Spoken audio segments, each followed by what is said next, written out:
I'm like, Well, alaikum salam, brother. How are you? all right, doing good, doing good. How's the tax season treating you so far? Man, it's still hectic, brother. I can believe it. Yeah. Still hectic.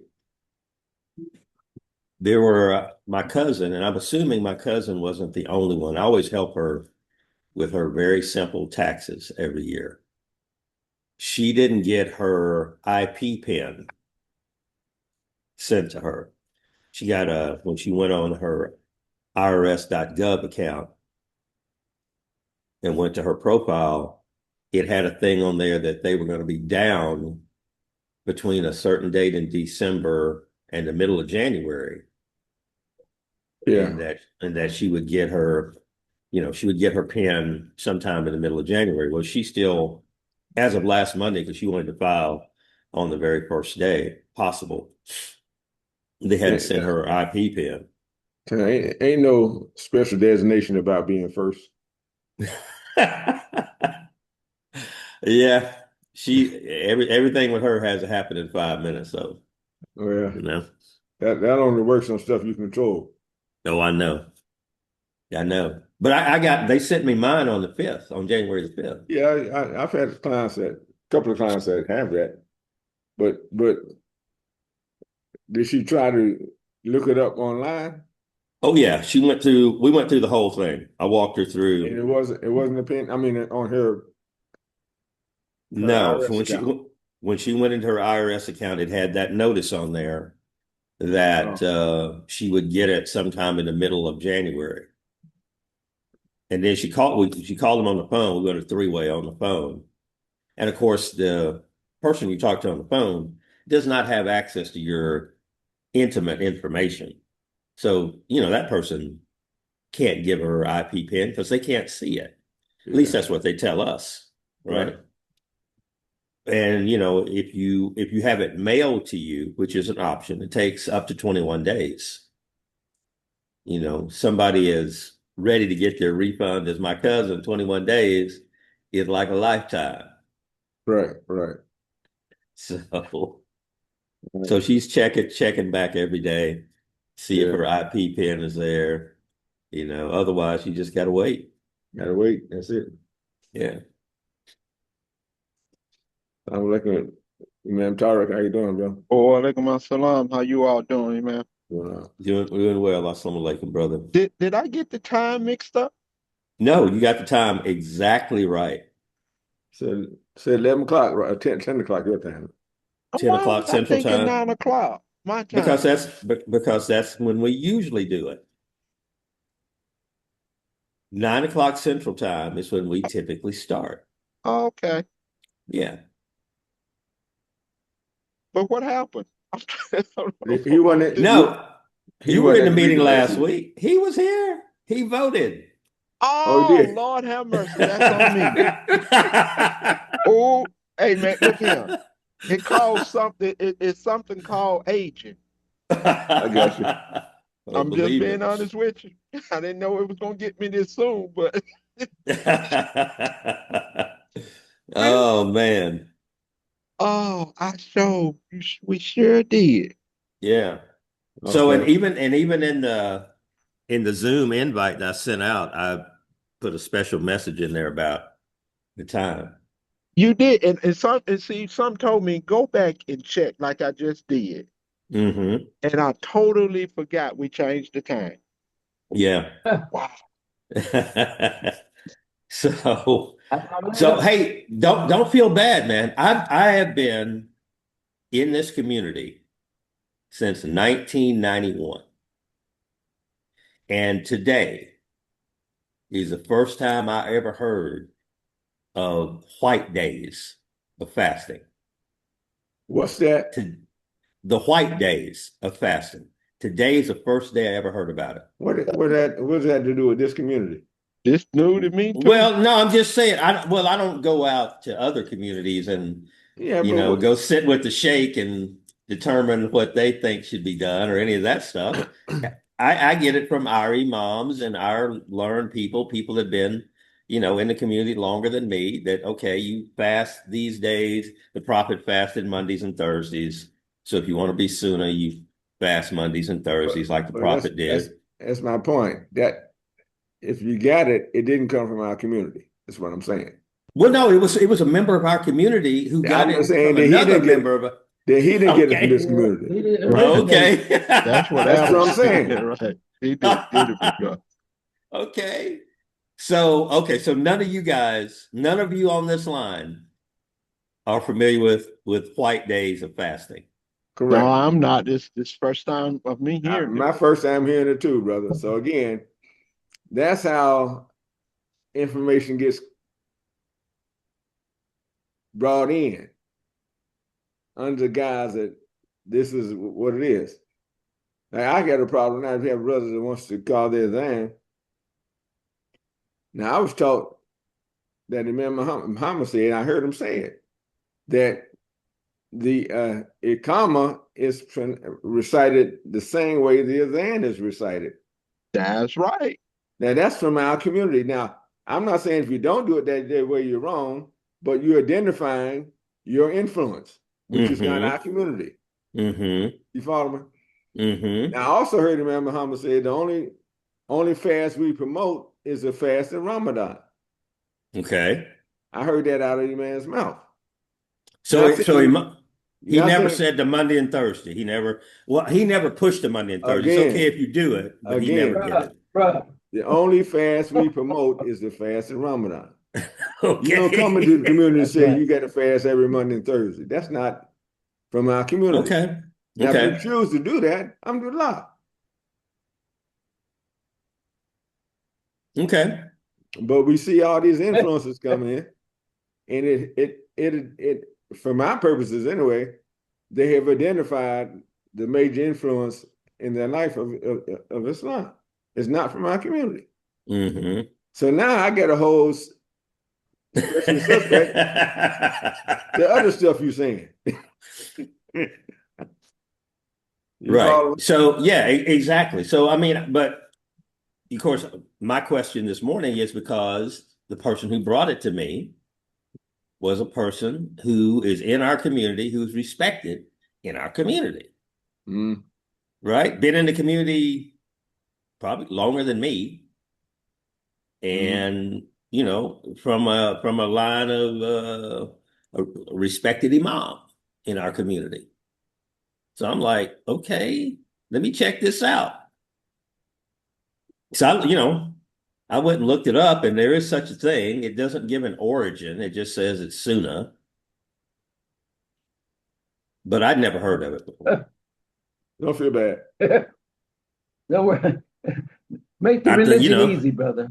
I'm thinking I'm going straight to the hellfire because I had never. That's the way, Edward, that's the way they You just present, that's might the way they present it. You follow me? It's Why crazy. I'm not saying this person's like that, but why the ones I know like that, they're trying to differentiate their knowledge from everybody else's knowledge, Mm-hmm. which I got a problem with. Right. I do too. If you looking at it that way, I definitely have a problem with that. So anyway, got that out of my system. So now I don't have to deal with all that because I was about to have to fast tomorrow and Tuesday. Well, and you can if you want to. Yeah, I don't feel like it. See, hey, Tyler, see that way? When you learn that, Tyler, when you learn that, he started looking down on our knowledge now. No, I was questioning the person that brought it to me. That's to mess up my world. I got a fork full of food headed toward my mouth when she said that. So anyway, good to know I'm not on the wrong side. Oh, have mercy. Need to That's have the problem my. I got with these brothers on Facebook, man. Everybody wrong but them. Mm. They be judgmental. No.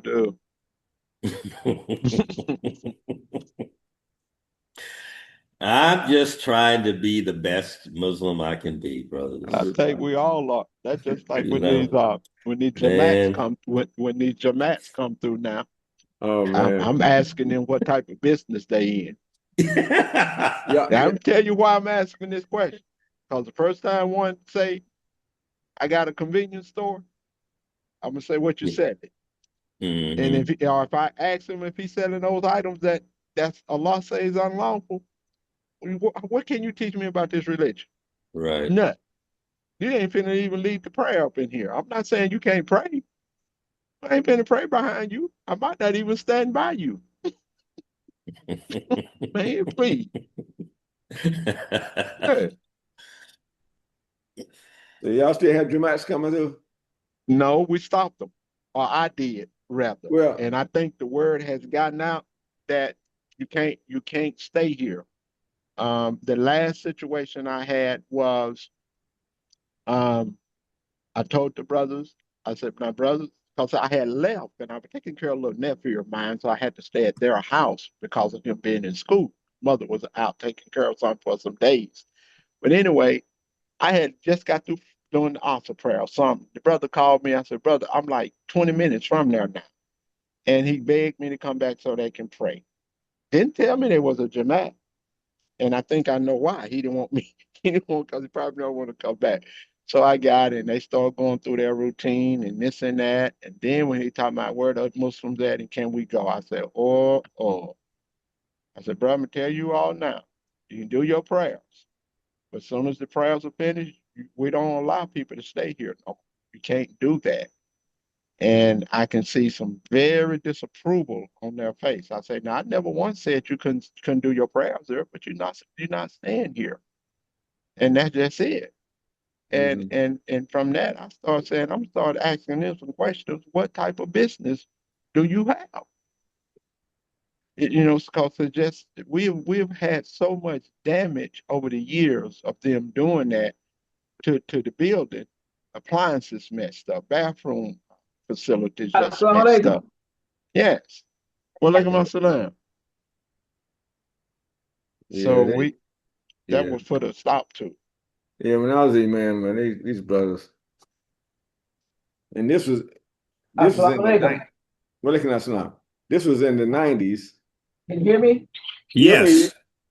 Okay. This was in the Let 90s. me put And this. I'm at the house.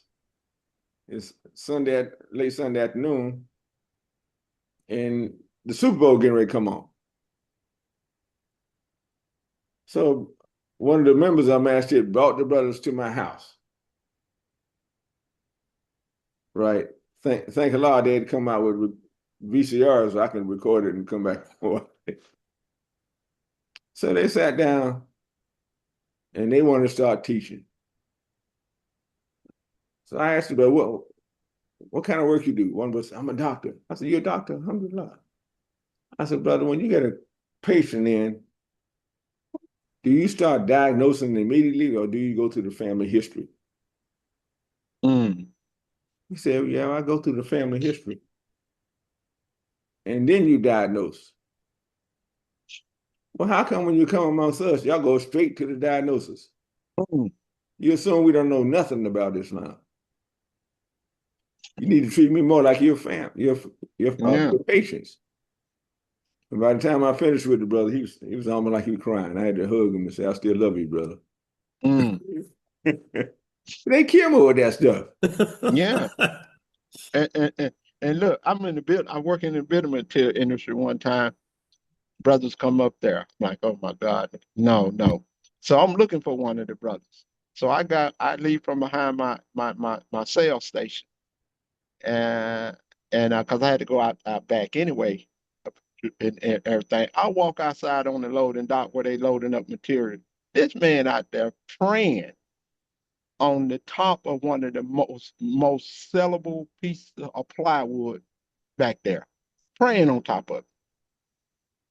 Oh man, man, man. Negro almost came out of me and pulled him off of it, but I pulled him back. That was just insanity, real insanity. I know. Crazy stuff some of them do, man. So, Coming on people's jobs and this and that, and take me to folks' houses unannounced. No, I'm not the one for that. You ain't making me feel bad and go out here with you.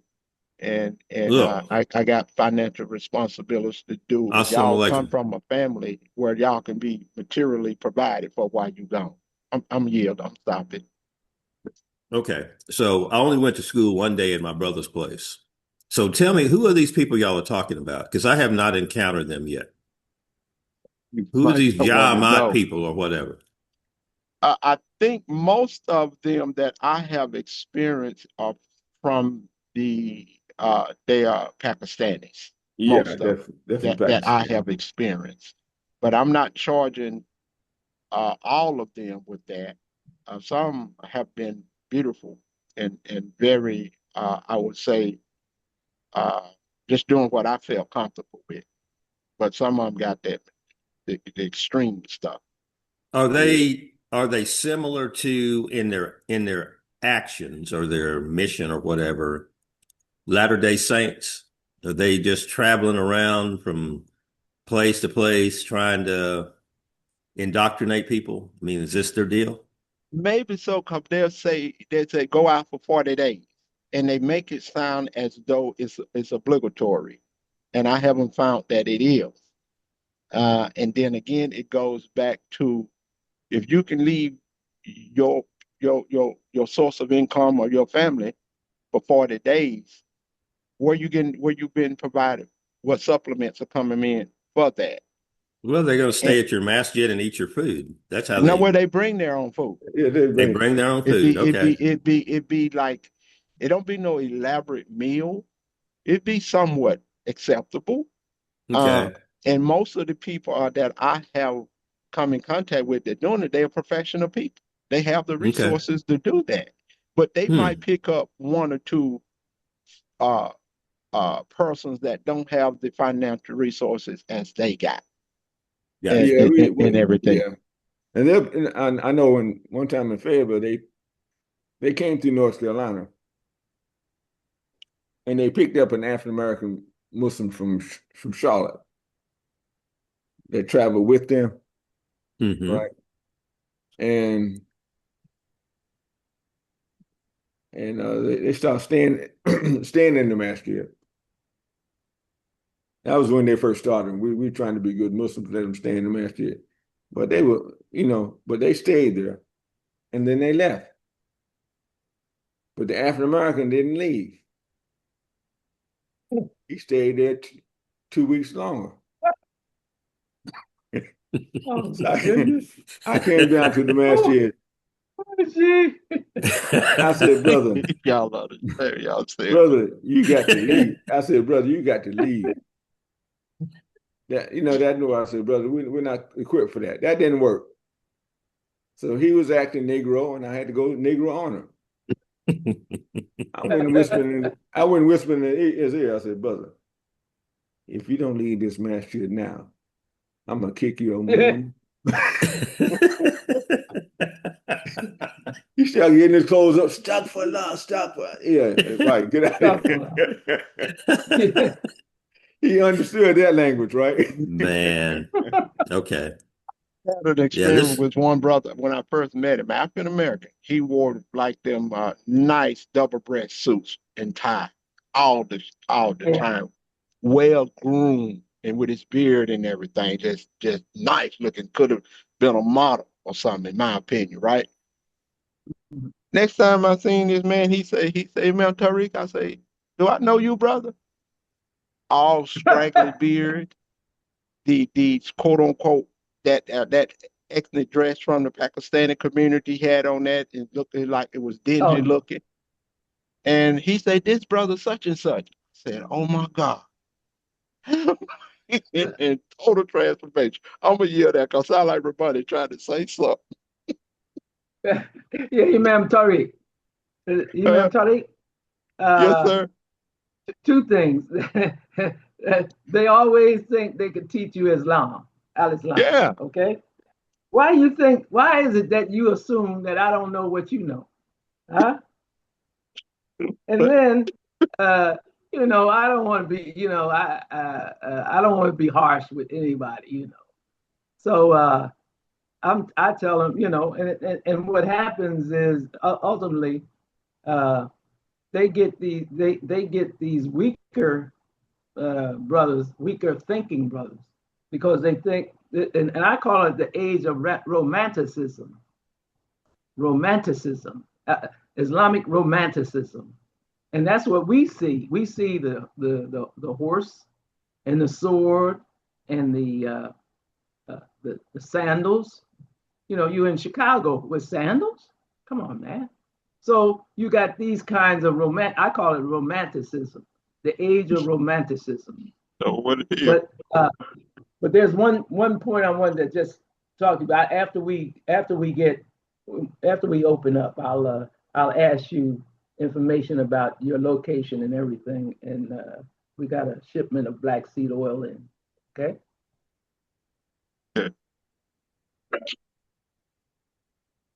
So Imam Taalib-Din Uqda. Assalamu alaikum.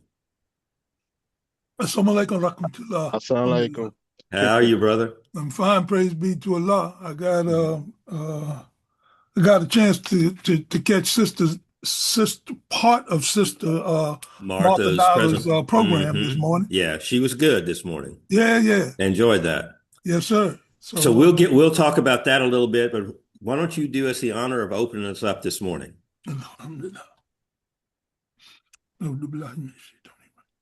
Bismillah ar-Rahman ar-Rahim. Alhamdulillahi Rabbi Alameen. Ar-Rahman ar-Rahim. Maliki Yawmiddin. Iyaka nabadu wa iyaka nasta'in. Ihdina sirata mustaqim. Surat alladina anta ilayhim. Ghayril maghdubi alayhim waladdallin. Ameen. Ameen. And while we're in this brief pause, let me welcome Brother Hassan Shamsuddin. Assalamu alaikum, brother. Welcome once again. Been with us consistently, and I appreciate that. And I believe I heard the voice of Imam DeLacy Umar from Florida on the line. It says Manira Cell, but I thought I heard your voice, brother. Assalamu alaikum to you as well. So I'm going to assume that Omar is still out of the country. If nobody's heard from him that he's back, I'm going to assume he's still out of the country. So I've seen a video of him and Dr. Nuruddin and Imam Ishmael from Virginia. There, I don't know if it was, did not check the time of it. Yeah, and that was just yesterday. I think I viewed this. Where did who sent you the video? It was live. It was on Facebook. Oh, okay. It was. Wow. I think Imam Ishmael put it up on Facebook. The brother who I'm talking about, that the Imam out there at the Masjid in Virginia. Okay. I'll look for that. Were they were still in Africa? This is a video from Africa. Is that right? Mm-hmm. Mm-hmm. Okay. Senegal. Okay. That's okay. So we don't have any update, obviously, on anything relating to, unless Imam Taalib, unless you have some updates for us on the seminars that are basically a month and a half away in March. There's any updates on anything? I don't, because and I'm going to check to be sure that I'm correct about this, but in fact, let me do it now.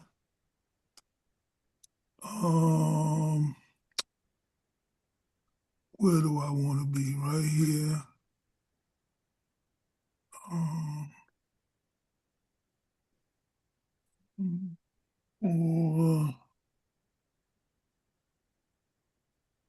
Let's see.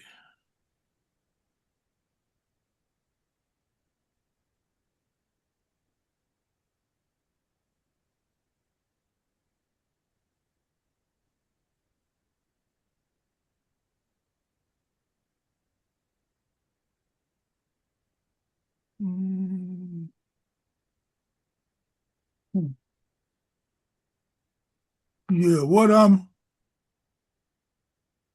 I am actually looking for is to see whether or not Omar sent the final flyer that we could post.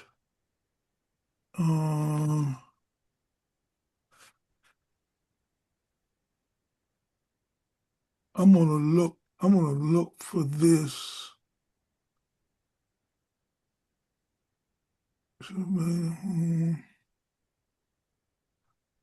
hmm.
I don't see any of the flyers that he sent. Am I in the right? Yeah, I'm in the right one. Yeah, let me do a deeper dive on this. Because I'm not even seeing the flyers that I know he sent me. He sent them. He sent them to all of us. Man, this technology is not all what it's cracked up to be.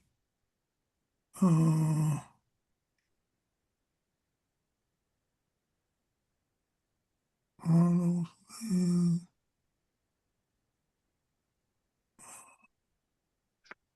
hmm.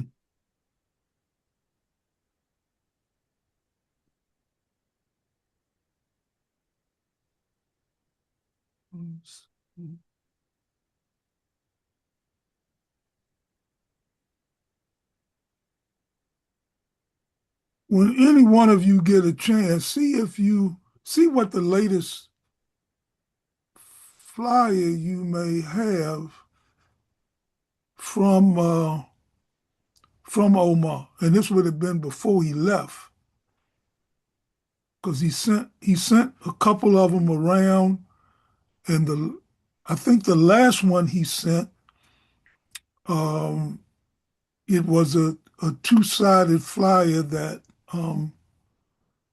was correct, but there was one other little thing he was going to do to it, which I don't think he ever did. Sure. But now I'm not finding any of his flyers on. Man, I see everything that Edward has sent, African diaspora, third annual,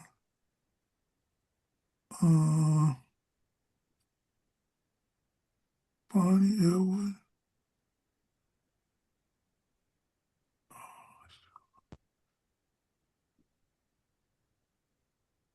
I see stuff from everybody else.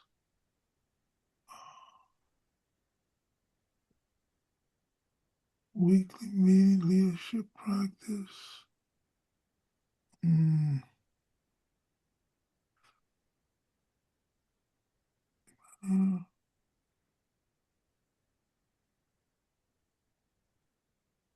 Well, this is strange.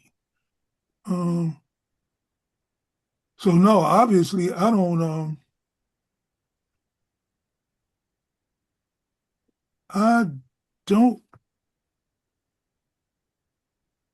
manage.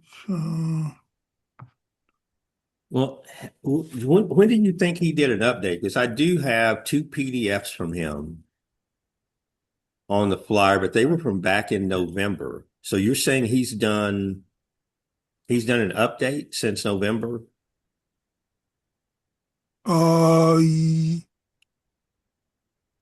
The last one he sent you was November what? Like 23rd, I believe. Let me go back. Let me go back. I thought he had sent something more recent, but let me at least go back there. Financial Freedom Flyer, front and back. And they were both in a PDF form. Because I know sometimes, and I've had this experience with Omar where, and I'm going to see if, security alert,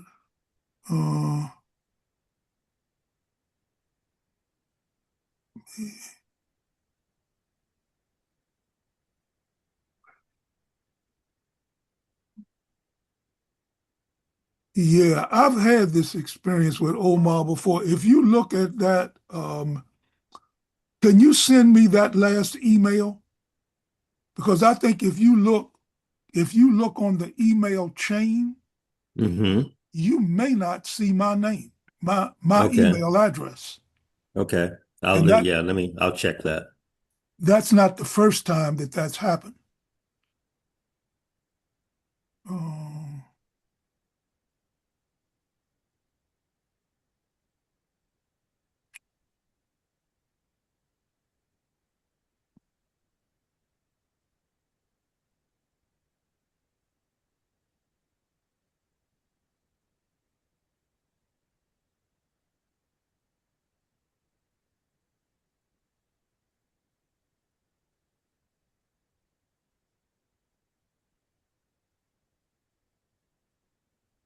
Okay, 12.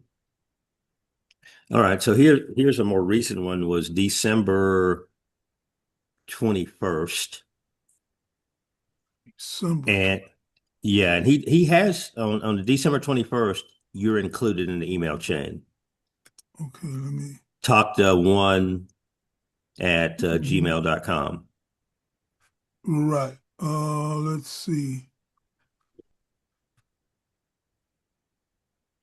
Let's see.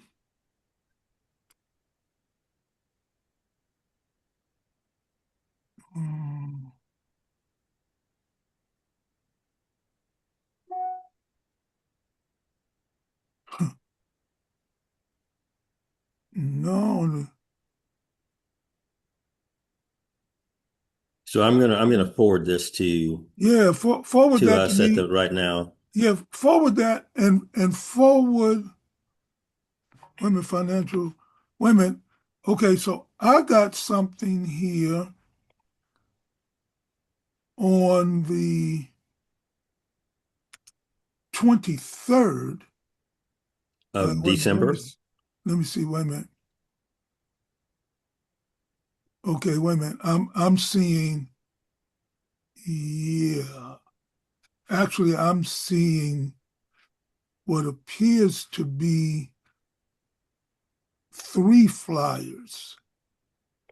So, all right, so let me see. if what I'm looking at is 7:11.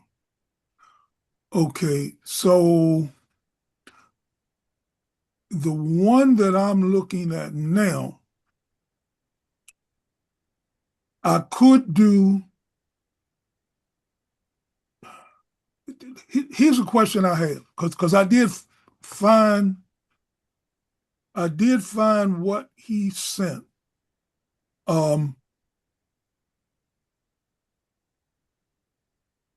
Yeah, I did find what he sent, but do you have anything that that shows the program starting um after Ramadan? I don't believe so. I think maybe that's the Right, that's time what he change was that we were supposed. looking for. Okay, so I do have a flyer that on its face, um, it appears to me to depict a picture like of a father and his daughter, um, and they're reading from a book. The flyers Control Your Finances, Financial Freedom Webinar Series. That's it. Okay, so what I can do, yeah, let me do this. I can get. First thing I want to do is get that flyer over to Flipcards. Mm-hmm. Um,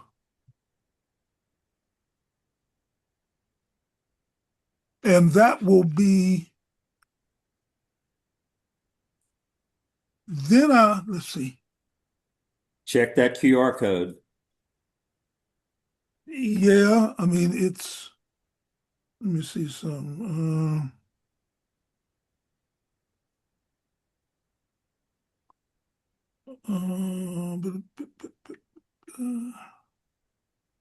It's a good idea. Let's see.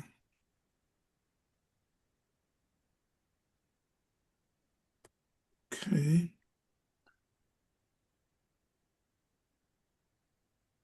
Okay, so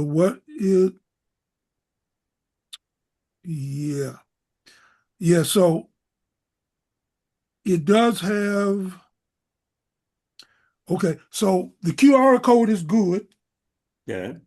The only issue with it is it gives dates that are not true to form. In other words, Mm-hmm. it still has January 7th to February 4th, 7 Okay. to 8:30. Right. So that would need to be updated, obviously. Right.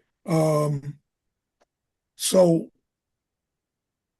um, but I don't, at this point, I don't think, and it does offer, it offers the 5-week journey to financial control, participation fee, $75, limited slots reserved now.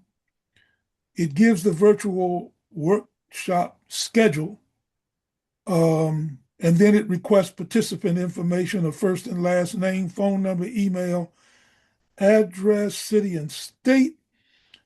And then you choose the workshop you want to attend. Okay. Um, yeah. And it also has the financial freedom webinar fee only includes registration for the webinar, and that's $50. And then the financial freedom workbook, which is required text of 25. So that's essentially what it's saying is the $75 is to register for the webinar, and the $25 is for your book. And then it requests your credit card, things of that nature. allows for Okay. any additional comments. How did you hear about us, et cetera, et cetera. So Um, the 75 covers the book. If you pay the 75, you get the book as well, right? yes, it covers the Okay. seminar, the webinar, and the book. Yes. Okay. Yep. Okay. So what I am, so I could get this over to Flipcars with and see if either I can create or have them to create some sort of banner that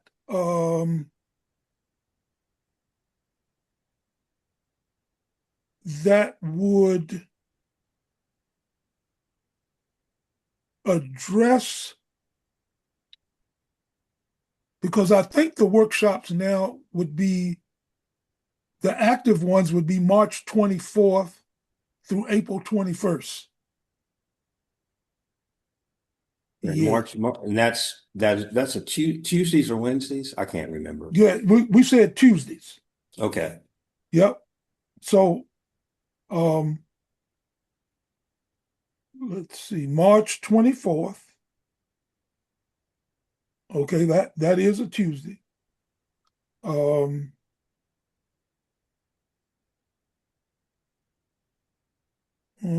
2, 3. See, 1, 2, 3, 4. 21st would be 5. Yep.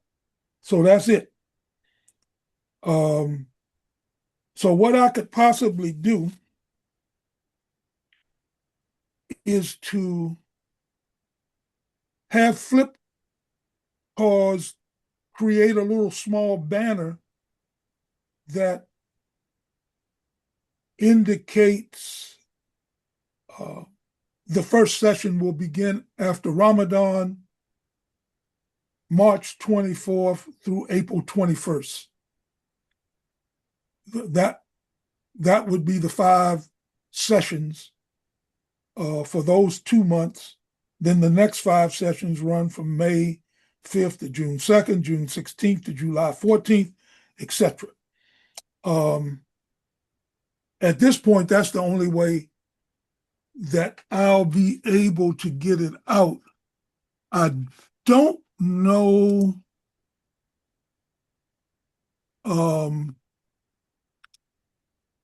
Yeah. Let me.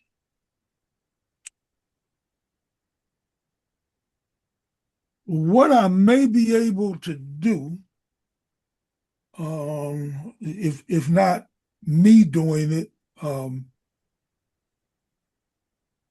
have my wife help me to do, is to take the back of the flyer that gives a 5-week module summary and keep the module summary and see what I can do about the dates.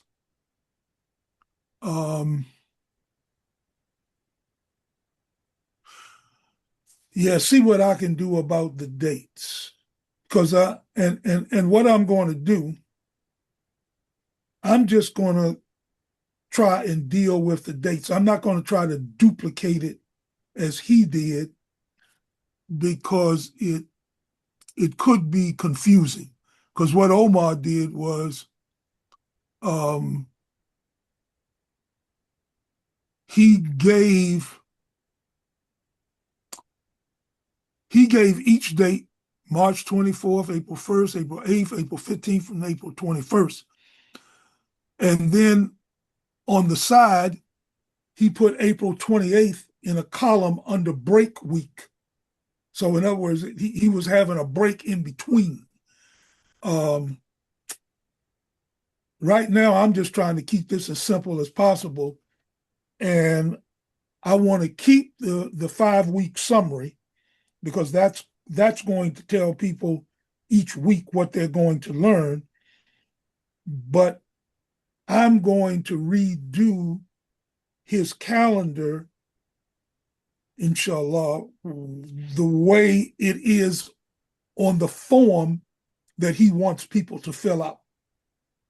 That just gives the date and the time. And what I'd probably do is add Tuesdays.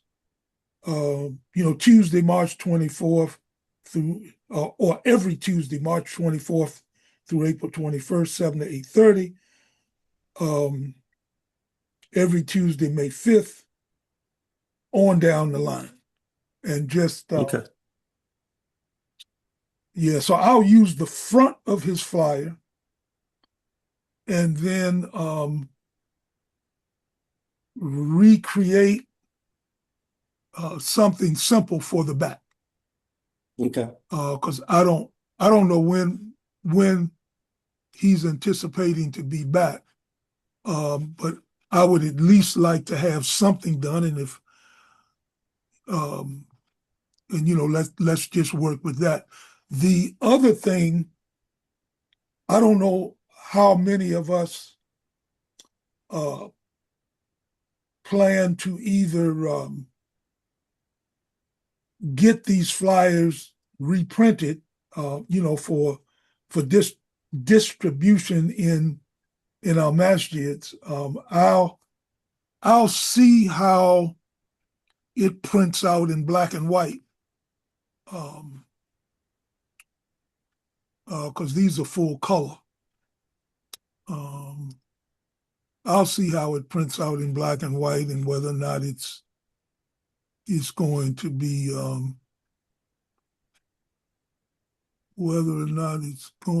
usable. In fact, I'll do it right now while I'm sitting here, and I could at least let you know how it turns out. I think I can do. Oh yeah, okay, it's printing. My wife had been up here messing with my printer, and I didn't know. Okay, yeah. So that's what I can do, and we can go from there. Okay. Yeah, I just printed it out in black and white. It's let it get to the bottom where it's a little dark again. Oh yeah, it printed out fine. Yeah, it prints out fine in black and white. Okay. Yeah, so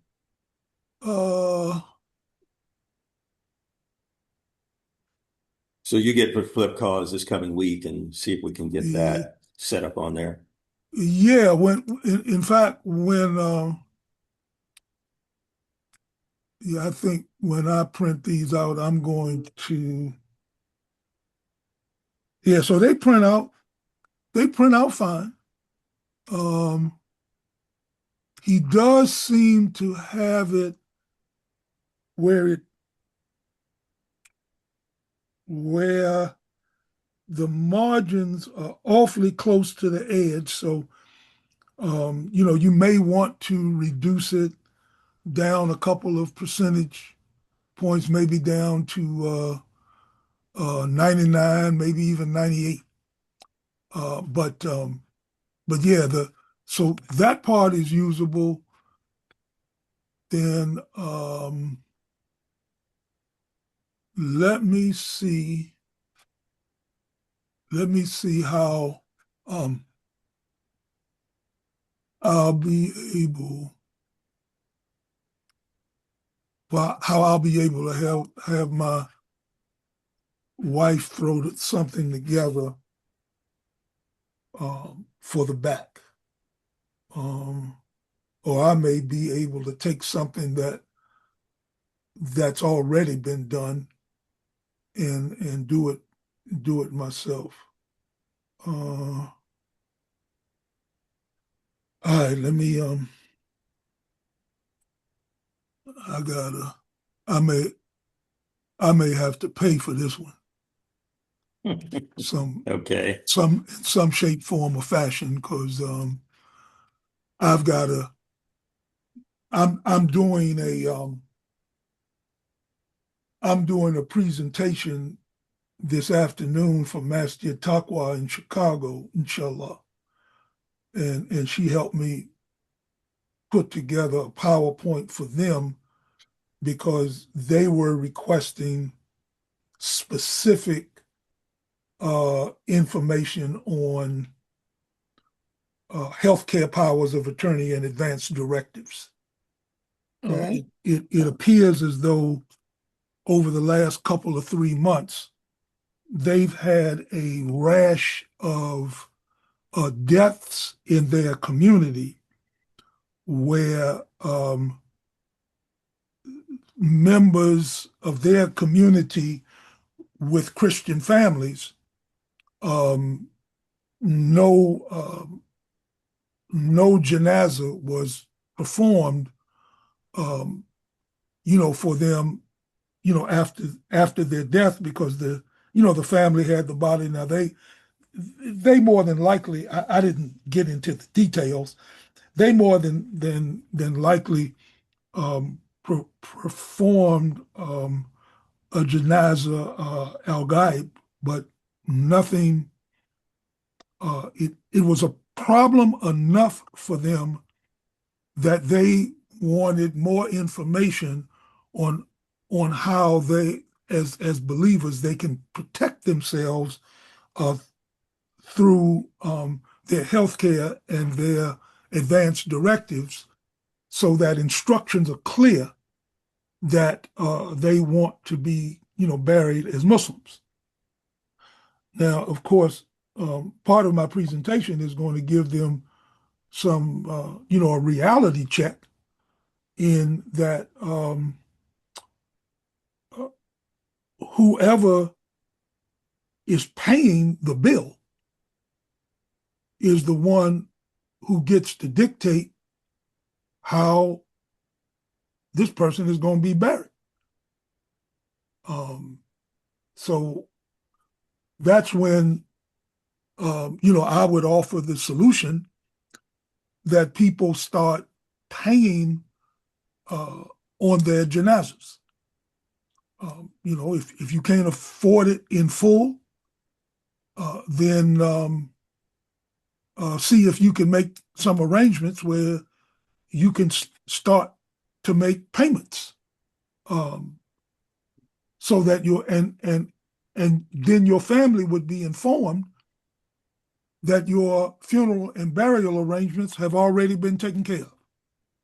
So what percentage of our community would you guess or assume don't have life insurance, or at least a life insurance policy that is directed right toward that end? I can do better than that. I can tell you that I'm going to give you the numbers for the United States. 74% of people in the United States die without funeral or burial arrangements. 69% have no health care, power of attorney, or a living will. 67% of people who are 55 years or older have no financial power of attorney. And 68% die without a will.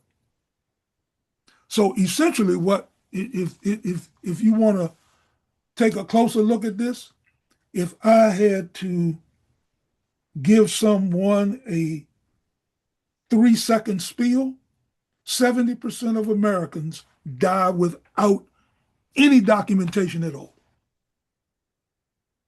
7 out of 10 people. So if there's 10 people on this call right now, at least 7 of us don't have these things in place. So, I mean, that's That's pretty and scary. that's been consistent with a lot of things. I mean, there's you can look at statistics about the number of people who live paycheck to paycheck. It's 7 out of 10. 7 out of 10 people who make $100,000 or more per year, they're living from paycheck to paycheck. I mean, everything seems to be based on this 7 out of 10. I mean, I'm just a pebble in a big ocean, man, trying to bring this message to folk. All I'm attempting to do is to plant a seed. That's it. It's getting worse. Yeah, I mean, listen, I formed Avoid a Messy Death, not Avoid a Messy Death and Associates. I can't help everybody. I already know that. That's why I primarily try to stick to information only. And it takes time to do this the way that I do, because it's not about the money. It's about you understanding the process so that you can pass it on to somebody else. And you doing it because this is what you've learned. And now it becomes information and knowledge that you can give to somebody else. And so in the way that I choose to do this is slow. I don't try to feed you all of this at the same time, because you'll choke. I mean, and I want to be thorough enough for the majority of us, the majority of the believers that I have been dealing with, trying to help them get their affairs in order. What I consider to be a simple will is all they need, particularly even if they own a piece of property. If they're in a state where that property can be transferred on death, if they're in a state that will allow you for the one vehicle that you own that's in your name only, you want to leave it to your nephew. If you're in a state that will allow you to transfer the title to that car upon your death, that makes it easier. If I can get your will estate in a posture that your family or whoever's going to represent you in court can file an application for a small estate, I can get whatever assets you may have now in, so that upon your death, your family will be able to apply for a small estate probate. You can be in and out of the court no sooner than they're able to schedule you. So it's not an elongated process. And in some states, they consider they exclude any property that you may own to create this small estate affidavit. The court doesn't really want to jam itself up with people having to file probates that are going to jam the court up. If they can move some of us out of the line with these small estates, they're willing to do it. So, but I've got to get people in a posture of making sure that whatever assets they have with beneficiaries, that they check those beneficiaries, particularly for people who have been working on the job 10, 15, 20, 30 years. A lot of municipal workers, federal, state, police officers, firemen, bus drivers, even some corporations. When you first get on the job, human resources will present to you a whole bunch of documents.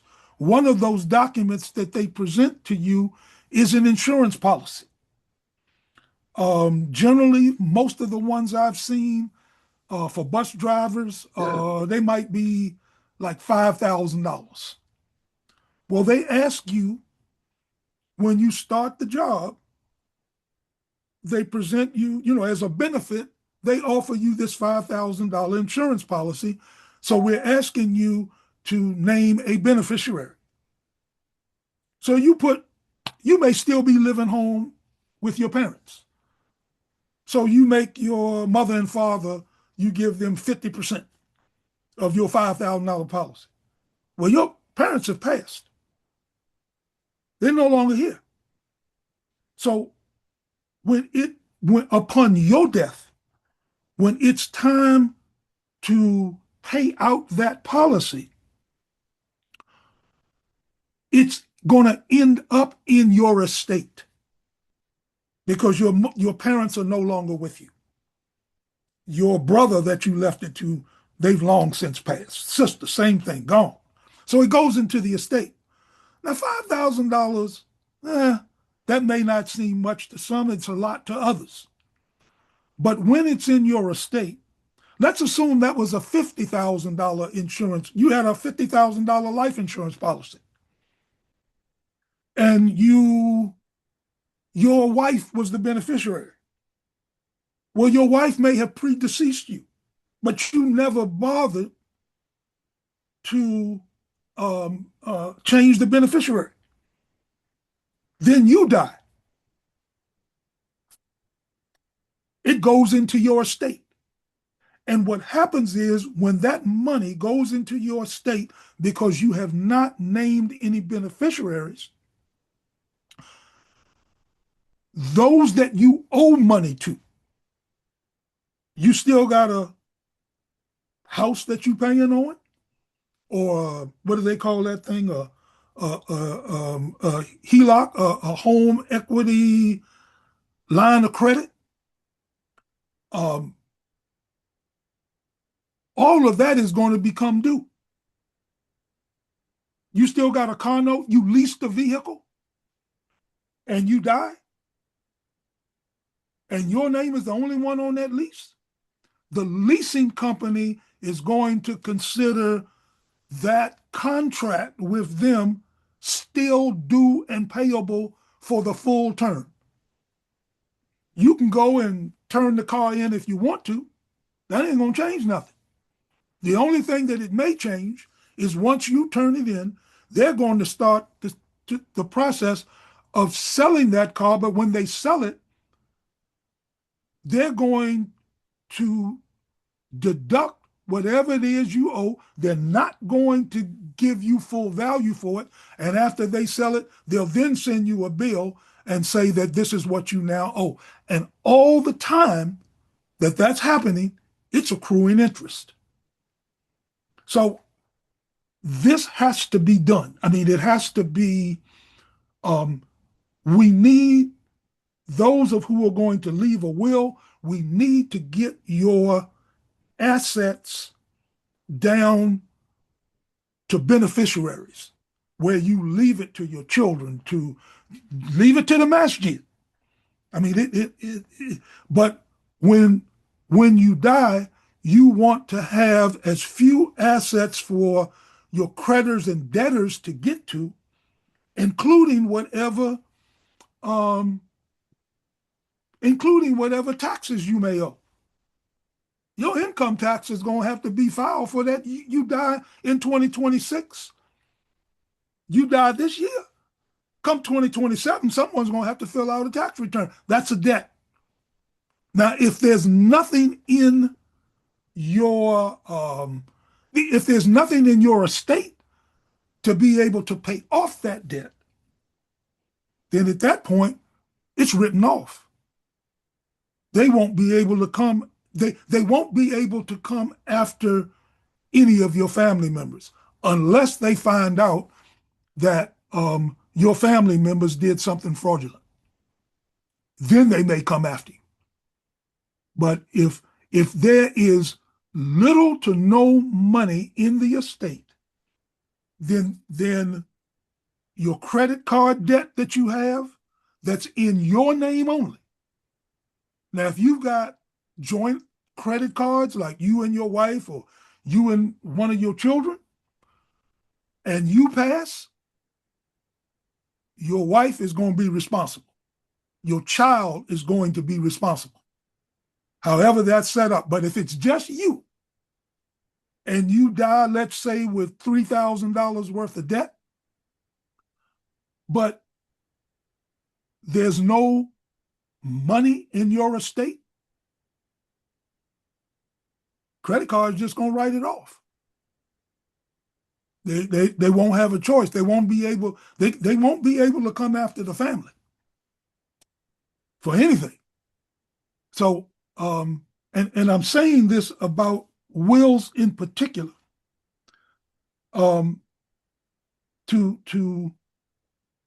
if you're in a state with transfer on death deeds, take advantage of it.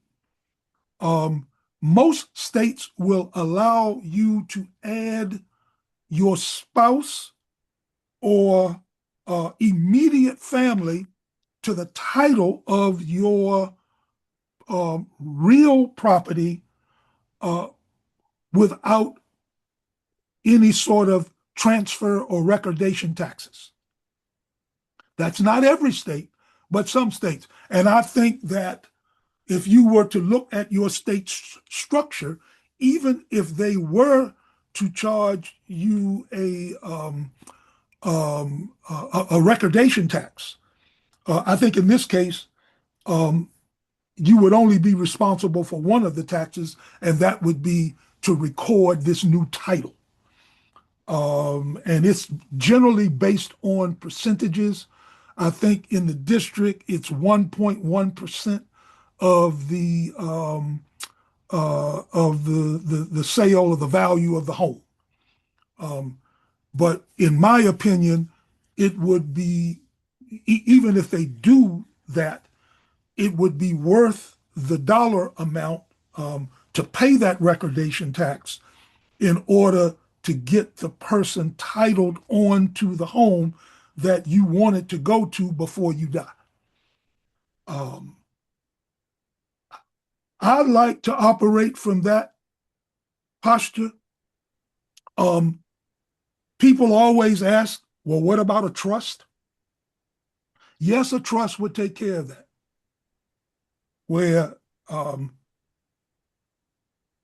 But the issue with trust for most of us is the cost of putting the trust together, and then the time, energy, effort, and knowledge it's going to take that many of us don't have to put your assets into the trust.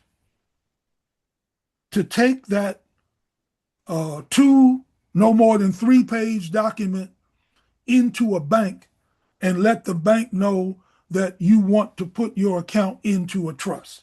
To do the same thing, to spend time going to a title company, putting your property or properties, real estate, into a trust. Most of what I have encountered with people who say they have a trust, I've got a copy of one here right now, right as I'm speaking to you. I've got a copy of a trust from a client that never funded it. Nothing is in the name of the trust. All it is just a bunch of papers. Might be 35, 40 pages, but it's useless. So, I'm in the process of trying to help them. But so they never adopted their will to pour over, because there's a certain thing called a pour over will. Right. Right. That when the will is executed, it pours those assets over into a trust that was created for that. Well, this person is still alive. Well, then they have the opportunity to use the trust then. If they paid for the trust and they still want to use the trust, Right. they have the opportunity to use that trust. And there are several different avenues of doing that. They can do the process that you were talking about, like they can go toward every individual asset class Mm-hmm. and determine if they want to put all of those assets, like they own 1,000 shares of Coca-Cola. They want to put Mm-hmm. all 1,000 shares of Coca-Cola in there. They want to put 500 shares Right. of Coca-Cola in there. They want to put the house, grandma's house in South Carolina in there, but they want to keep their house in Washington, D.C. out of it. They can make those decisions, or they can actually should be able to do that in the will itself. Right. In a pour over will. Because I In mean a pour over will, right. that is the purpose of the pour over will. Right. Where you state it being your intent that anything that you have not put in the trust will automatically pour over into it. Right. So I mean, I get that. But again, most of us don't have stock and CDs and money markets and properties in different states, even properties where you are. I mean, you may be an apartment dweller. I mean, most of, I would tell you, of the clients that I've dealt with, it's been 50-50. Some of them have properties. Some of them are renters. So I am offering what I am to people who generally don't get this type of information. There's a bunch of folk that know all about this. I told you 7 out of 10 people don't have any of these things. Even the most learned ones, even those who have 4 or 5 different pieces of property and just all types of assets. Mm-hmm. And there are even some. I'm still taking a look at this because this is really strange for me because I don't have a complete understanding of cryptocurrency, but I am starting to slowly read articles about the difficulty that people are having with cryptocurrency, trying to leave it to their heirs. The jury is still out how that can be done, because I understand there's some of these cryptocurrencies that require pass keys or passcodes. And I briefly read a story about, I don't know if it's changed, but recently I read a story about Kevin Durant that has one of these cryptocurrencies. I don't know if it's Bitcoin or which one it might be, but he has a cryptocurrency that he can't access because he either forgot or can't find his whatever pass key he needs to access it. Right. So one of the things I keep in mind, and I will mention this to us in the form of a disclaimer. I mean, listen, this is all experience and self-taught information that I'm offering people. I don't dive too far into the ocean. There's a whole lot about this that I don't know. That people are certainly and I welcome people offering their knowledge on this. I love to hear stories from individuals who had a relative or a friend to pass, and the good and bad issues that they had, because it becomes a teaching moment. But it becomes something, it offers information that I make note of that I can pass on to someone else. I'm just like you can look at me as the Johnny Appleseed of probate. Just, all, all I'm truly interested in doing is starting the conversation, getting families in a posture of starting to talk about these things, and how I'm going to bring Graceline into the mix, particularly the last program that I'm doing with Citra Fitra in June, I believe it is. So I got, February, March, April, May, June. Yeah, because I was on 6 months. So I did January. But the last one I'm doing is going to be on this idea of generational wealth building through financial empowerment. And because one of the things that I've seen us lacking is, and one of the reasons why many of us may not have a will, is because we think we don't have anything.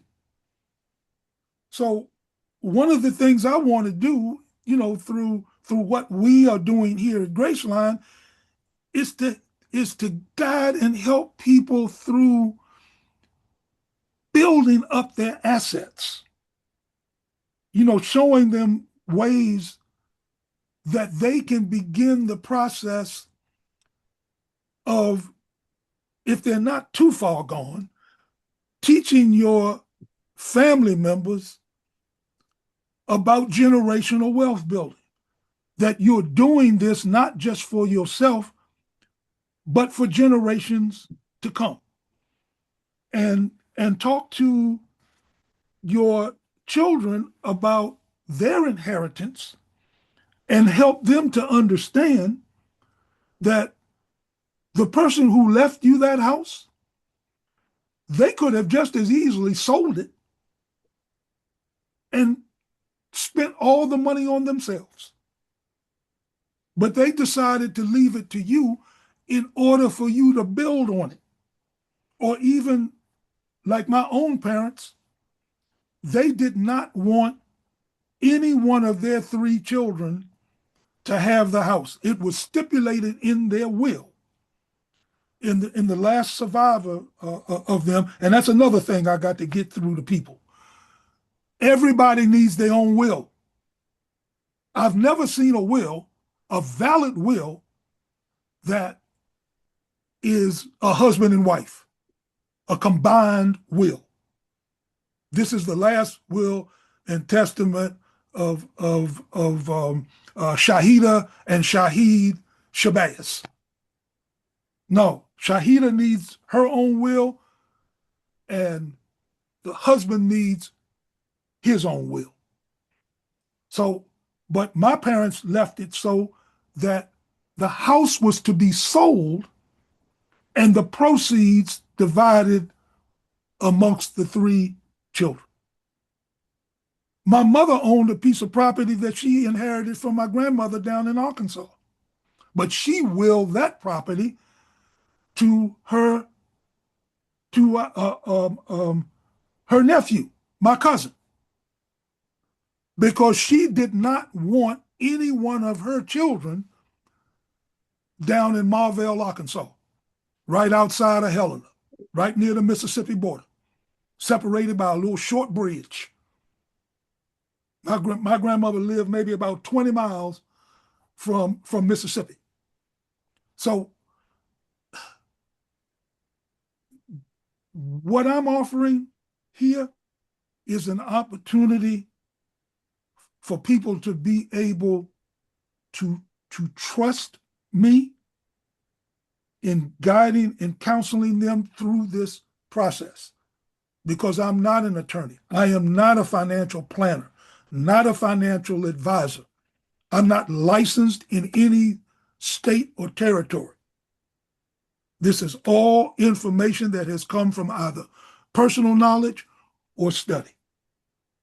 And I encourage, I encourage everyone that I do anything for to pay a consultation fee to an estate attorney and ask them to review the document that I've done for any validity that you may have any concern about. But I think my work is solid.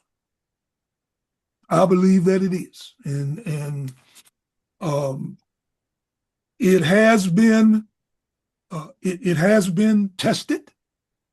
I have not in terms of death, but I've prepared transfer on death deeds for clients that they've been able to go right down to their recorder of deeds and file it and come back with a stamped copy that it's done. I even had one to go through where the sole property owner left his property to his wife, and when his wife, if his wife should predecease him, it goes to his stepdaughter. Done. Took it down to the recorder of deeds. I think he paid maybe $35 to file it, and they stamped it. It's now so it will, all his wife or all in another case where this was done, his daughter will have to do is to go down to the recorder of deeds and present the death certificate and their identification, and the recorder of deeds will then title that property to them. And it can then start over. So that once the property is titled to the wife can then go down and do a transfer on death to her daughter. Or maybe she wants to do her daughter, and then should her daughter pass, it would go to her son, or vice versa. So I mean, this is, this is, as far as I'm concerned, all I'm trying to do is start the conversation. The more we talk about this, the more you're going to talk about it to someone else. Maybe not today, maybe not tomorrow, but you may overhear a conversation where someone is talking about something that you have some knowledge on. Because I'll tell you, and I'm going to close with this, I'm going to tell y'all the same thing a junkie told me. Oh man, this had to be a good 50, 40, 45 years ago. He was standing right out on the corner of a house I just bought, and he was, so impressed that someone he went to high school with, had bought a house in Washington D.C. But he said to me, he was, if you know anything about junkies, he was rocking and nodding when he said it, but he was scratching and everything. He said to me, Kent, that was my name before I changed it. He said, Kent, I'm going to tell you something. The whole world revolves around what you don't know. And I never forgot that, because it is absolutely true. None of us has all the knowledge. And to add to that, my wife and I had a close friend of ours, and I don't know what it is. These are people who are brilliantly talented. Allah has blessed them with gifts. The guy I told you about, Charles Robinson, he was a gifted artist. He could sketch, draw, or paint a landscape where you could see every leaf on the tree. That's how detailed he was.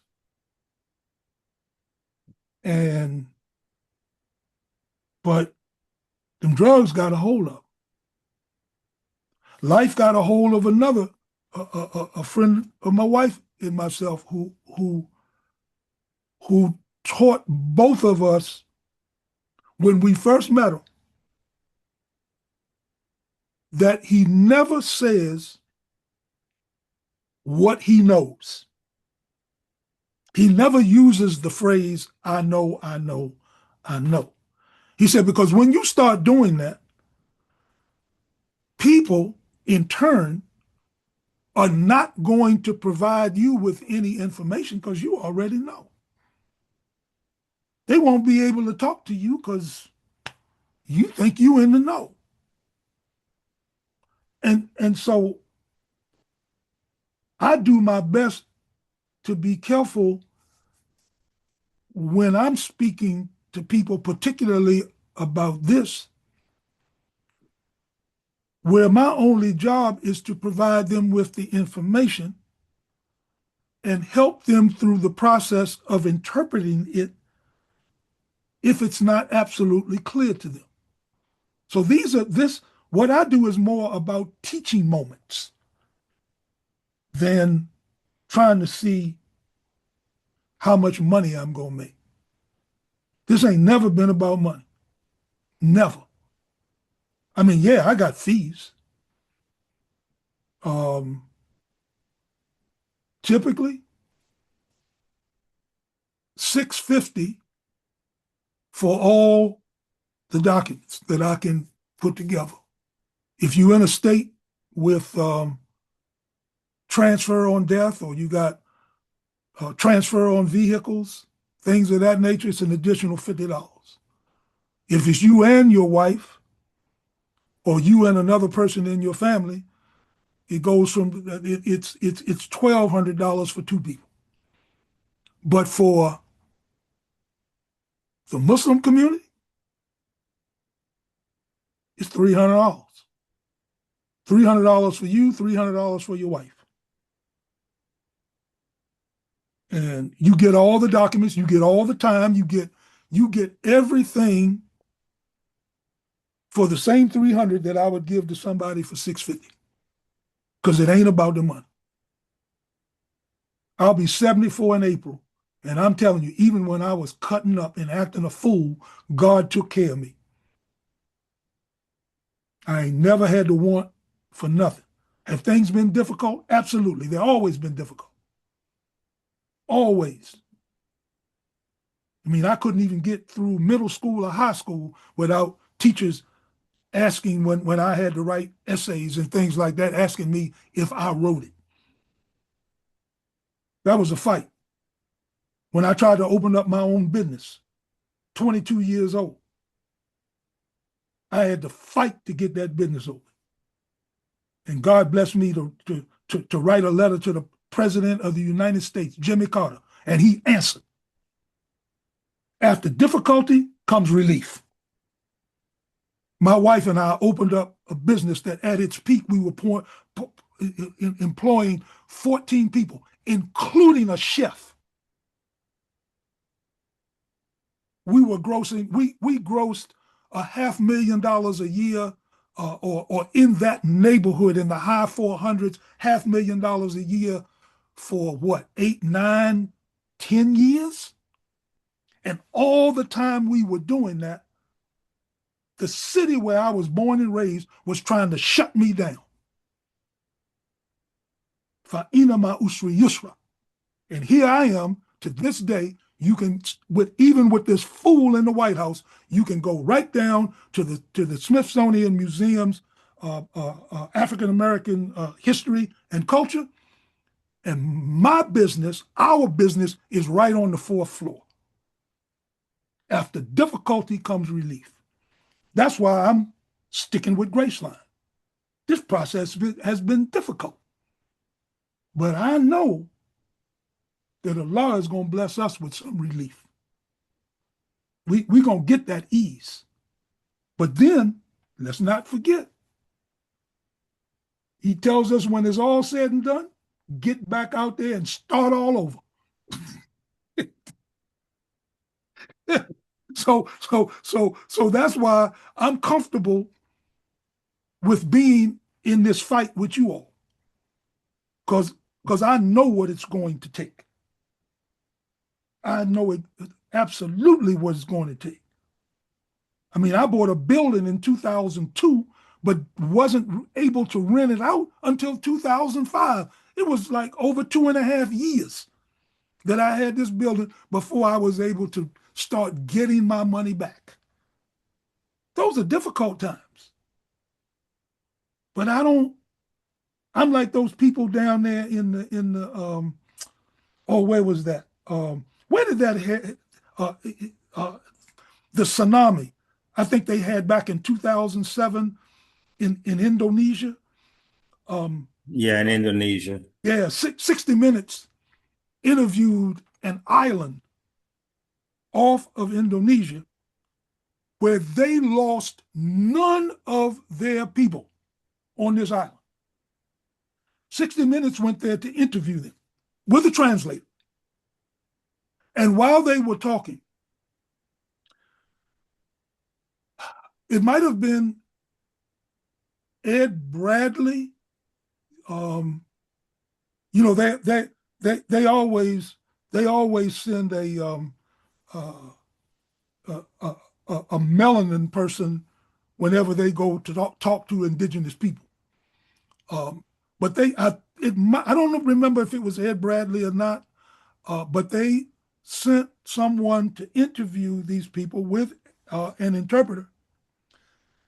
And this person on the island could not understand the question because the host was trying to get the interpreter to translate the word can't, cannot. And the interpreter finally, after speaking with this indigenous person, the interpreter finally came back and said to the 60-minute host, they don't have a word that translates into what they can't do. And I found that to be, that was just flooring to me. I never forgot it. And that then became the insight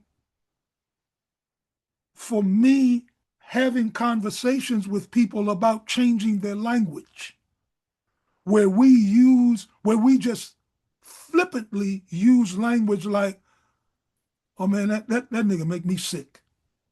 All right, well, guess what? You're gonna get sick. And other phrases that we use that we don't recognize are putting barriers in front of us. If we were to start turning all that around and speaking more positively about things that we want and how we want to do things, you're going to look up one day. I don't know what day it's going to be, but you're going to look up one day and you are going to be that self-fulfilling prophecy. You talked yourself into it. I talked myself into being an entrepreneur simply by going out and doing everything that an entrepreneur does every day, every single day. I stopped using the analogy when I was back when I was a crazy Muslim. I used to tell go out and do speakings on business and entrepreneurship, and because of the audience that I was speaking to, a lot of young people that weren't all that sophisticated. So I used to use the example of saying to them, you want to be a pimp? Go out and do everything you think a pimp does. Wake up at 12, 1 o'clock in the afternoon, because pimps don't get up at 6 o'clock in the morning. They may just be getting in. You do everything you think somebody else does, and you're going to wake up one day and realize you're it. You are what you say you're going to be. It's easy to me for people to go into business. All you need to do is to get up every morning and do what you think business people do. It starts with that kind of drive. So go to a wholesaler, buy you a bucket of umbrellas, and then go out and stand on any corner every day from 9 to 5, Monday through Friday. Every day. And I'm going to tell you, first day, second day, first week, second week, you may not sell an umbrella, but you out there long enough, the day that it's even a threat of rain, because of your consistency, because people walk by you every day and they see you out there with your bucket of umbrellas, you are the first person that they're going to think about when there's even a threat of rain. Oh, let me have that black umbrella right there. Can you show me how that works? Other people are going to start doing the same thing. Next thing you know, could be a year from now, 2 years, 3 years from now, you got yourself a storefront. I guess now everybody's online. All right, but the concept is still the same. You dedicate yourself to what it is you want to do. You're consistent with it all the time. And you take that same consistency and put it into everything that you do. And as Allah is my witness, you are going to be successful at it. Even if you fail, you're going to learn. Who was that? Mandela, who said he never loses. He either wins or he learns. That's true for any entrepreneur, anyone who has ever gone into business. There's been a lot of people that go into business, the business fail, and they end up on the job. And I don't mean no offense to anyone that may have occurred. But I've had several businesses to fail. Didn't stop me. I used to have a 24-hour market. Don't have it no more. I used to have a public relations signs and advertising business. Don't have it anymore. I mean, I've had at one time I was a promoter. I'm not doing that anymore. But from each one of those things, I learned. And I've poured all of that learning, all of that knowledge, all of that information, all the ups and the downs, and more importantly, the people that I came in contact with. Now at my age, I'm able to recognize types because Imam W.D. Muhammad taught us that. That ain't my language, that's his language. And I found early on from Imam W.D. Muhammad that this was a religion of intelligence. Our book is a book of intelligence. And you can, and then you can prove it. Allah don't mix he don't play no games. In drinking and gambling, there's a great deal of profit. But the sin is greater than the profit. Now, if anybody's ever been in a club or managed a club, you know that the club may get a fifth bottle that may cost them $12, and they may make $150 off of a $12 bottle or more. If you've ever gambled before or heard about gambling, You take a little bit of money and you make a lot. So Allah's not playing on our intelligence. You dabble in those things, you're gonna make a lot of money. But for a conscious Muslim, it ain't worth it. The sin is gonna be greater than whatever money you may make. So that keeps, for us as business people, that would keep me honest. Now, y'all was talking about the Pakistanis a little while ago. There's a whole lot of them that come over here, and they may not be Pakistani. They could be Indonesian. I don't know what they are, but they claim to be Muslim. But you can walk into their places of business, and they selling you cigarettes and Black and Mild and rolling papers and bongs and I mean, just all manner, and they selling food that they know contains pork. They just selling you a whole bunch of junk, and they want to claim that they in business, and they making money. But I'm glad that I'm not so sensitive that I come around those people and could imagine what it's going to be like for them when those two angels set them up in the grave. Because I believe that. I honestly believe not just figuratively, but literally, we are going to be set up in the grave and we are going to be questioned by two angels. One that's going to question and then one that's going to record. And you're not going to be able to forget nothing, because they'll be able to remind you of all of it. And you're going to be questioned about everything after they ask you who is God and who is his prophet. Then it's going to move on from there. So I wouldn't want to be those people. And I'm trying to do my best not to be one of them. So when I get set up and I'm questioned, I'll be able to accept my record in my right hand. Inshallah. All right, brothers. I've got a 2:00 presentation I'm doing at a Zoom at Masjid Taqwa. And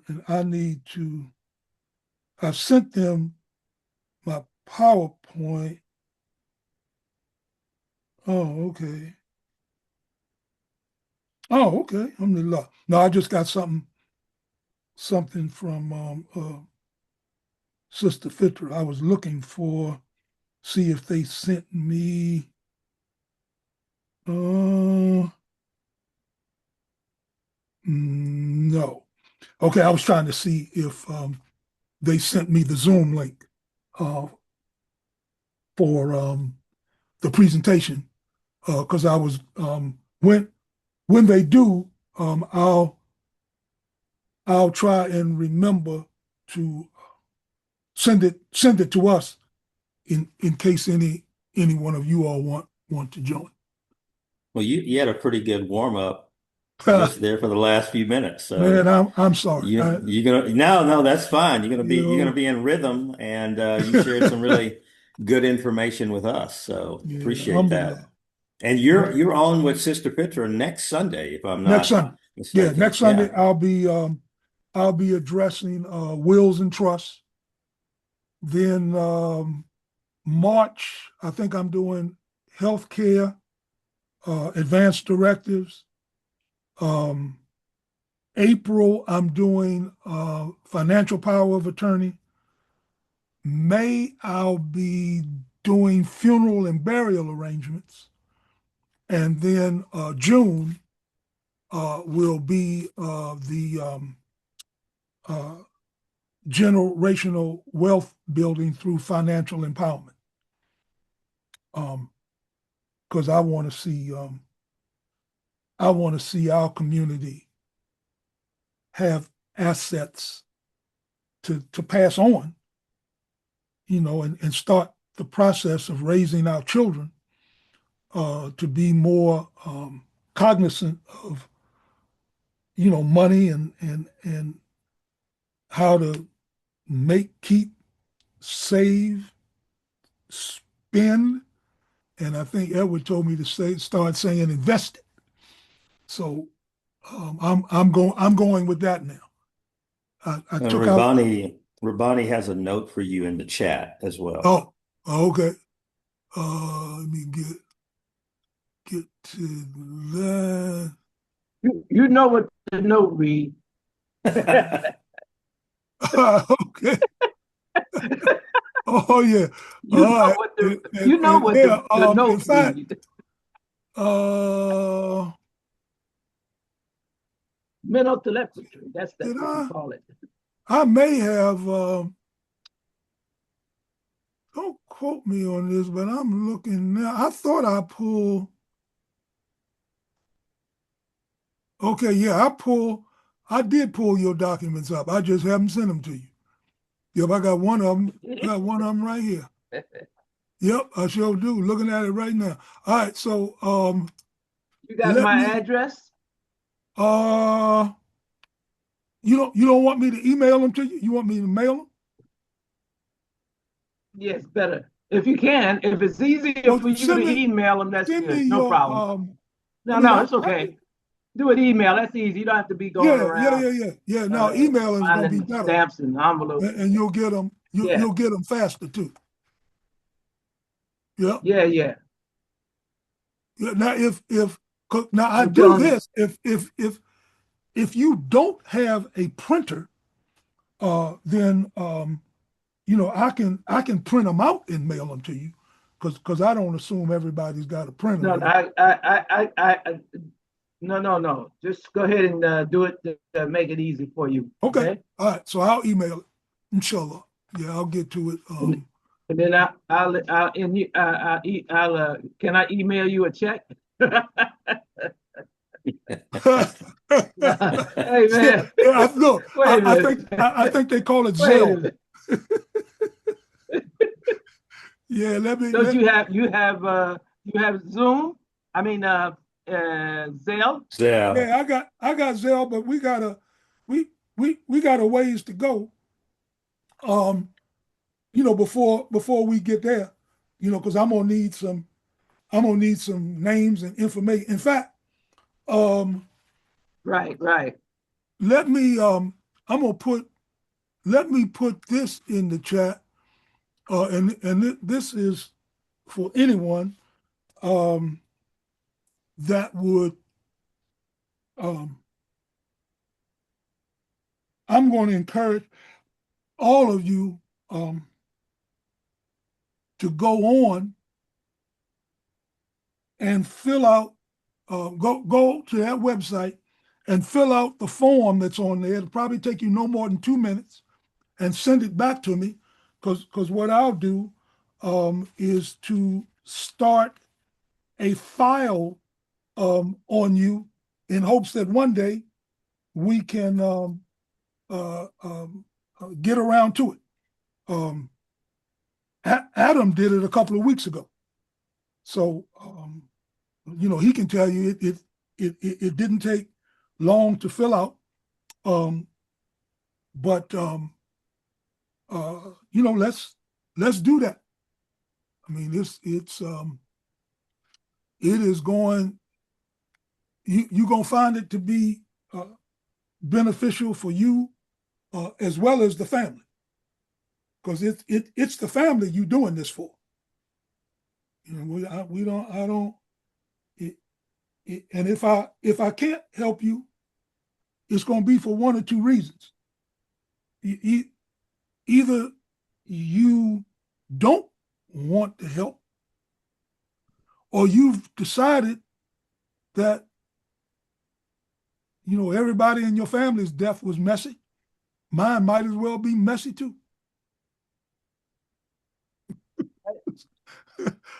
I told a brother I did a presentation to that he was telling me that he didn't know what that he owned a piece of property, and I said, well, I can help you to put that property in a posture where whoever you want to leave it to, you can make sure that that's done where you will only need a will for your personal things. And he said, "No, man, I don't want to do that. I'm gonna let them fight over it." I just shook my head and did exactly what the law instructs us to do in Quran. I gave him the greetings and walked away. That just did not make sense to me. So, but yeah, let's just go online and fill it out, and I'll go ahead and start a file on you, and at some point we may or may not get around to a consultation, but it's gonna be on you. I'll keep reminding you, and one day we'll get to it. And let me be clear about something. When we get to this, I don't try to do all the documents at the same time. I do it in increments, small steps, so that neither one of us become overwhelmed. So, because it's going to be a lot to think about, particularly when it comes to your healthcare and advanced directive. And also, it helps you with zakat too. Yeah, it does. The more, the more, no, that's another the more aspect. money I put in my pocket, the more I need to get purified. Exactly. So that's that helps with the religion. I mean, it evolves. You see, right? So you get. Because I have stuff going on that I somebody have to remind me, man. Mm-hmm. Yeah. Yeah. The more God blesses you, the more is going to be expected from you. Yep. So I'm with that. So I need to let me see, it's about 1:00 here. I'm going to be joining them in an hour. So I need to excuse myself, and the sister wanted to Isha wanted to speak with me before the program, so I'm gonna give her a call now, and we'll have a meeting next week, inshallah, because I'll be doing the presentation, but now that we've moved our time, we can go from one Zoom to another. And I'm going to make a note here. I got to get the back of the flyer done for Omar's presentation. All right. Oh, somebody did it right away. Alhamdulillah. Oh, okay, brother. You didn't waste no time. All right. I'll get your file prepared this evening, inshallah. And so that's 2 down. I got Edward, I got Adam. So Yeah, I got my little Hey, fireplace right here. Talib. Uh-huh. And I put it like they used to put it to me. You stand by your product? Yes, sir. All right. Yes, sir. Yep. In fact, you got the info I sent you last week, didn't you? Oh yeah. Yeah, because Yeah, you I've got responded to it. that. Yep. Oh yeah. Yeah. So yeah, we're gonna get this done. We're gonna get this done. So I'm gonna give you all the greetings of Assalamu alaikum, and inshallah I will see or speak with you later next week in the Sunday. All right. All right. Assalamu alaikum. Well, alaikum salam. All right. So Rabani, the message I'm getting is that your shipment of black seed oil has hit United States shores. Is that right? That's correct. Mhm. Okay. All right. So we can start ordering again. That's correct. All right. Very good. Good to know that. Very, very Mhm. good. All right. Well, Imam Talib, as he's always has great information. And if there any time that we have that's open air, he definitely aptly feels that. So floor is open. If there's anything else that we need or anyone would like to discuss this morning, I mean, I think we covered everything on the upcoming seminars that we can. We got that great bit of information from Imam Talib. Any other issues or concerns or opportunities even that we need to talk about today, or we should be talking about today? You need clarification on current events, things that are happening that might affect us individually, our community, our families. Anybody wants to talk about? One There will be suggestion on Yeah. February 6th and 7th from 7 to 9 p.m., I believe. Yes. On American Muslim 360 Zoom, we're going to have Brother Malik, the one who does the True Detergent, but he's also an investor, and he's going to be bringing his new product to our platform. And I'll get that email out to you. I think you already have it, but you just made me think of it. I wasn't intending on sharing it, but if, Okay. especially since you guys are into business and he was talking about entrepreneurship, definitely tune in. He's going to be, I worked with him at the Time to Be Grateful. He had about 7 different people on each panel. He did one Saturday and Sunday. He's very phenomenal. He's not just a true detergent guy anymore.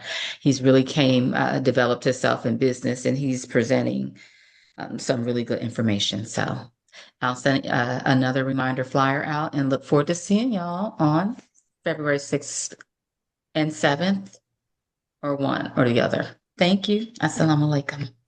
Alaikum salam. Okay. Rubani, you had something you wanted to add? No, I just wanted to just mention that we had the oil. We should be able to do retail or and wholesale. So I wanted to mention that. Okay. And the wholesale side is that's the distributorship side of the business. Is that Yes, correct? indeed. Okay. Okay. All right. Very good. Anyone else? Walaikum salam, brother. Go Actually, ahead. like we're trying to get a package together so that if you decide you want to be a distributor, Mhm. we'll have all of the essentials for you to go and develop yourself as an entrepreneur. So Okay. you could go as far as you can go. You know what I mean? And do it while sitting at your desk at home. So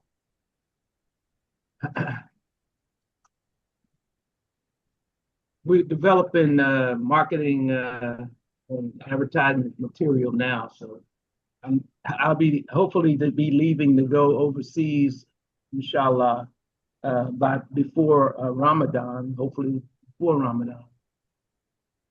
I wanted to say that we are going to have a groundbreaking, I think on the 11th in Raleigh for the new masjid. And so that's a new one in our community, from the ground up, utilizing as many of our brothers and sisters to make it the construction physically happen.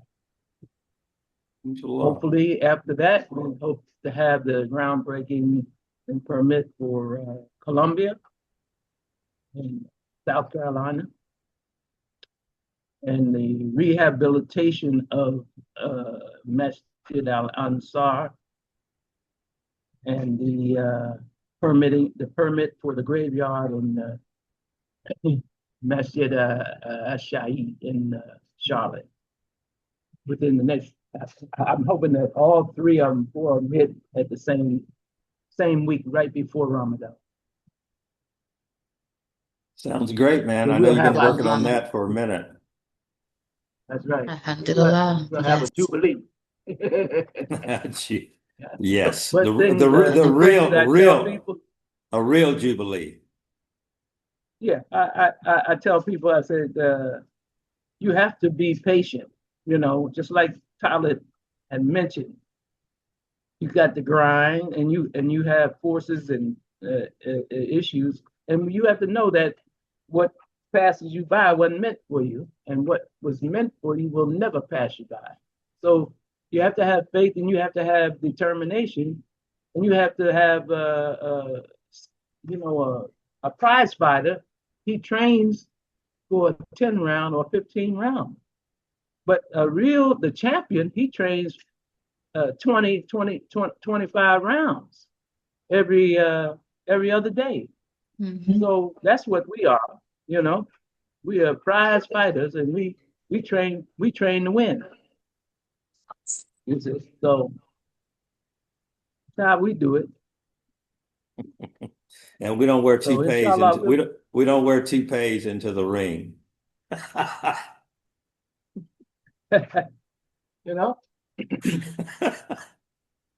because I know our people, because they think they can you can do you can say abracadabra and you got it done. No. Right. No. You don't know the forces that is up against you, and you don't have that stamina. So that's the key. Mm-hmm. And that's all right. We've been through it so many times, so it ain't no problem. That Negro need to grow. It need to grow. So, alhamdulillah. Imam Bia, Alhamdulillah. how many tax returns have you done during this meeting, Imam Bia? See, he's not even there. He went to do somebody's tax return. I know how he is. I don't blame him. All right. Imam, Brother Hassan? Yes, sir. You still with us? Did you take all of that Imam Taalib, everything he had to say, you take all that in? As much as I could. Yeah, homie, man. Well, good. I mean, that's good information, though. And it's obviously within all communities, and obviously it's not just our community. It is time for us to all have our affairs in order. Yeah, I agree.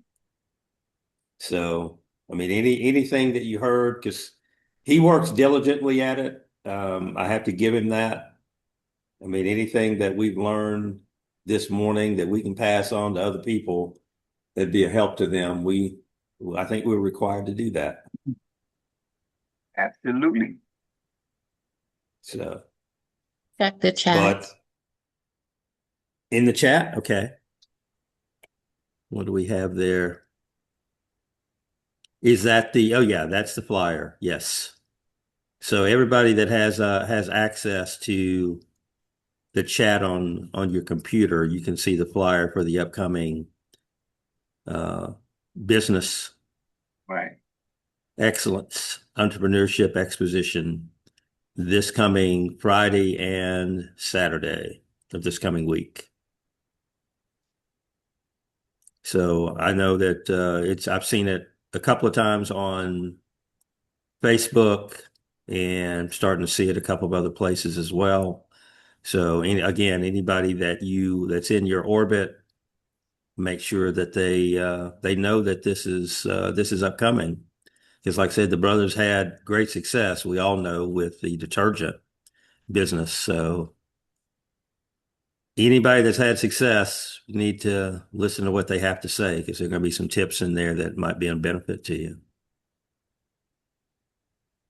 Thank you, Sister Khalida. Thank you. Assalamualaikum.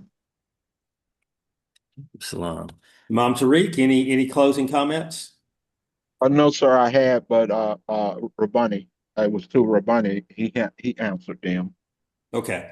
Yeah, I All reached right. out to him, but he did give me an answer. So, but I just need to follow up with him Okay. on being a distributor. Gotcha. Okay. So, without objection, I'm going to ask Imam Tariq to close us out. ربنا آتنا في الدنيا حسنة وفي الآخرة حسنة وقنا عذاب النار آمين. Assalamu alaikum. Assalamu alaikum, brother. What Assalamu alaikum all. What So- a